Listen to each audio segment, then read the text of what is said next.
সবাইকে স্বাগতম। এই ভিডিওতে আমরা কনস্ট্রিকটিভ পেরিকার্ডাইটিস এবং কার্ডিয়াক ট্যাম্পোনেট এই দুইটা কন্ডিশনে পেশেন্টের জেভিপির ওয়েবগুলার কি চেঞ্জ হবে এই জিনিসটা নিয়ে ডিটেলস আলোচনা করব এবং আমরা বেসিকটা বোঝার চেষ্টা করব। তো প্রথমেই বলে নেই যে কনস্ট্রিকটিভ পেরিকার্ডাইটিস জিনিসটা কি। একটা মানে পেরিকার্ডিয়াল ইনফ্লামেশন কিন্তু আমরা পেরিকার্ডাইটিস বলি যখন এই ইনফ্লামেশনের পর পেরিকার্ডিয়াম আমরা আঁকি চারদিকে, যেটা হচ্ছে মেইনলি আমাদের হার্টের কাভারিং। সাপোজ এটা হচ্ছে পেরিকার্ডিয়ামের প্যারাইটাল লেয়ার আর ভিতরে আছে হচ্ছে এটা হচ্ছে ভিসেরাল লেয়ার আর বাইরের দিকে হচ্ছে প্যারাইটাল লেয়ার।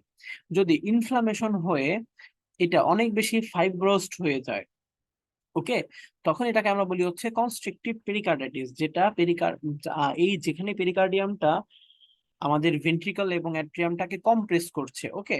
আর কার্ডিয়াক ট্যাম্পোনেট হচ্ছে এখানে কোনো ফাইব্রোসিস হয়নি, শুধুমাত্র এই পেরিকার্ডিয়ামের ভেতর ফ্লুইড অ্যাকুমুলেশন হয়েছে। হতে পারে এটা ব্লাড, হতে পারে এটা সেরাস ফ্লুইড, হতে পারে এটা পাস, যে কোনো কিছু, ওকে। সো এই দুটো হচ্ছে বেসিক ডিফারেন্স। এখন কনস্ট্রিকটিভ পেরিকার্ডাইটিস এটা কিন্তু খুব স্ট্রংলি হার্টকে মানে প্রেসার দিচ্ছে, যেখানে মানে on the other hand tamponade হার্টকে প্রেসার দিচ্ছে, বাট এটা কনস্ট্রিকটিভ পেরিকার্ডাইটিস এর থেকে কম্পারেটিভলি কম, ওকে। এখন এখানে বেসিক যে আমাদের নর্মাল জেভিপি আছে সেই প্যাটার্নের সাথে এখন আমরা কি কি ডেভিয়েশন হচ্ছে এটা নিয়ে আলোচনা করব।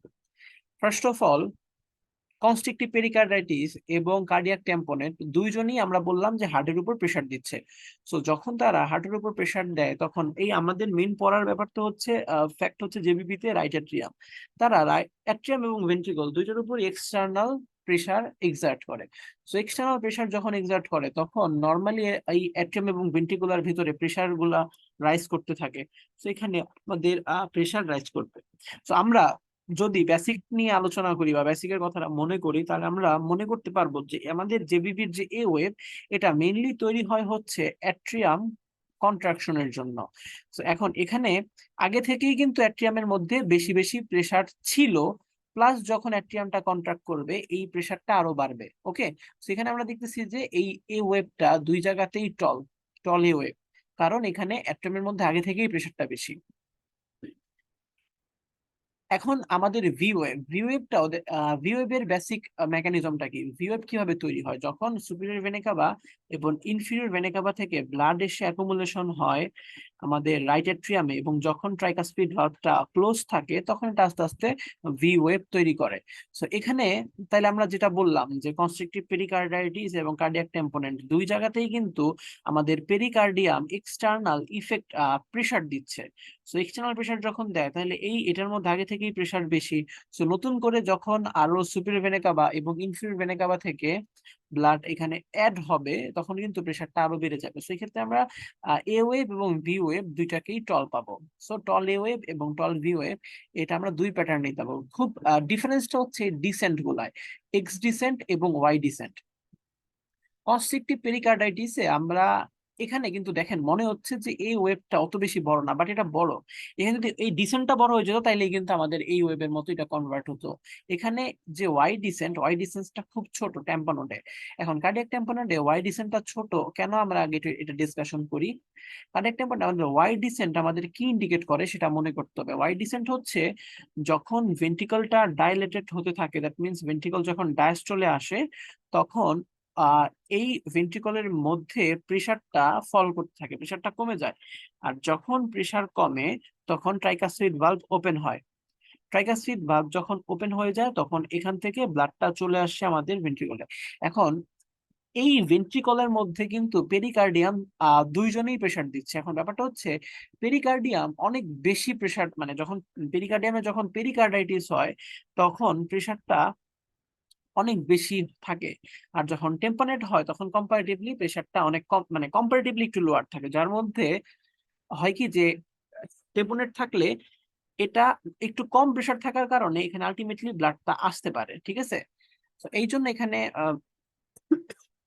সরি, এখানে যেটা বলতেছিলাম, সরি, এখানে যে কনস্ট্রিকটিভ পেরিকার্ডাইটিস, ওকে, আমি আবার রিপিট করি। কনস্ট্রিকটিভ পেরিকার্ডাইটিস এর মধ্যে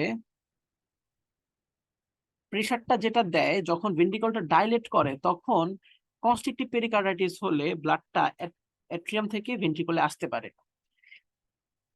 যখন এই অ্যাট্রিয়াম থেকে ভেন্ট্রিকলে আসতে পারে তখন এই ওয়াই ডিসেন্টটা তৈরি হয়। ওয়াই ডিসেন্ট তৈরি হওয়ার মেইন রিজন হচ্ছে ব্লাড অ্যাট্রিয়াম থেকে ভেন্ট্রিকলে আসা। তো এখানে ওয়াই ডিসেন্টটা আমরা দেখবো যে ওয়াই ডিসেন্টটা এই যে এটা হচ্ছে ওয়াই ডিসেন্ট তৈরি হলো।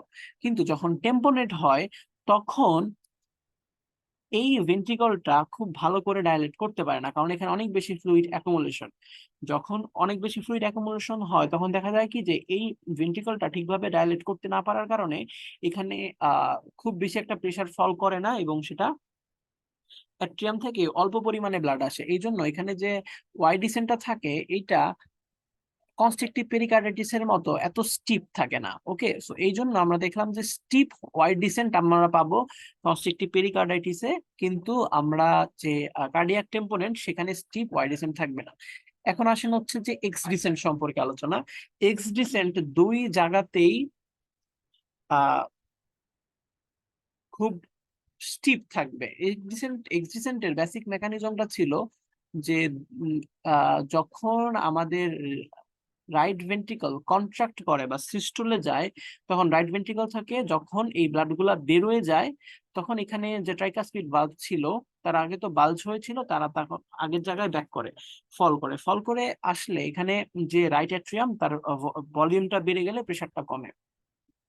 এখন এখানে কিন্তু এই মাসেল গুলা রাইট ভেন্ট্রিকলের মাসেলের ইন্ট্রিনসিক কোনো সমস্যা নাই, কনস্ট্রিকটিভ পেরিকার্ডাইটিসেও নাই, ইভেন কার্ডিয়াক টেম্পোনেডেও নাই। কোথায়? এই মাসেলের ইন্ট্রিনসিক সমস্যা না থাকার কারণে রাইট ভেন্ট্রিকল কিন্তু নর্মাল ঠিকভাবেই সে কন্ট্রাকশন করতে পারে। আর যখন সে নর্মাল ভাবেই কন্ট্রাকশন করে সেই ক্ষেত্রে এই রাইট ভেন্ট্রিকল থেকে কিন্তু নর্মালি ব্লাড গুলা বের হয়ে যায়। যখন বের হয়ে যায় তখন সিম্পলি এই যে ট্রাইকাসপিড বা সে আগের পজিশনে চলে আসতে পারে এবং আমাদের যে নর্মাল ওয়াই ডিসেন্ট এক্স ডিসেন্টটা ছিল এক্স ডিসেন্টটা দুই জায়গাতেই আমাদের মানে অক্ষুণ্ণ থাকে। আমরা এক্স ডিসেন্টটা কম্পারেটিভলি আগের থেকে স্টিপ থাকে এবং এক্স ডিসেন্টটা আমরা দুই জায়গাতেই দেখতে পাই। কিন্তু আমাদের যেটা দিয়ে ডিফারেন্সিয়েট করতে হবে সেটা হচ্ছে ওয়াই ডিসেন্স। স্টিপ ওয়াই ডিসেন্স থাকবে হচ্ছে কনস্ট্রিকটিভ পেরিকার্ডাইটিসে, কিন্তু থাকবে না হচ্ছে কার্ডিয়াক টেম্পোনেটে।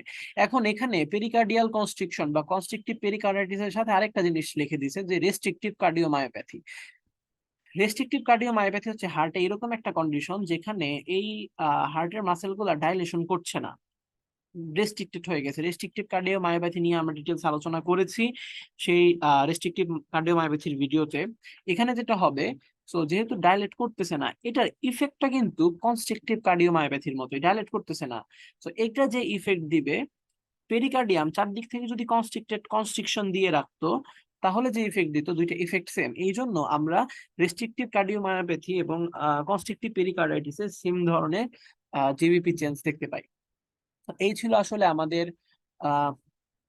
কনস্ট্রিকটিভ পেরিকার্ডাইটিস এবং কার্ডিয়াক টেম্পোনেটে জেভিপি চেঞ্জ সম্পর্কে আমাদের ডিসকাশন। আশা করি আপনারা বুঝতে পেরেছেন। কারো যদি কোনো কনফিউশন থাকে অবশ্যই কমেন্ট বক্সে জানাবেন। ভিডিওটা ভালো লাগলে লাইক কমেন্ট করবেন। আপনাদের ফ্রেন্ডদের সাথে আমাদের কন্টেন্ট গুলা শেয়ার করার জন্য রিকোয়েস্ট থাকলো। সবাইকে অসংখ্য ধন্যবাদ, ভালো থাকবেন।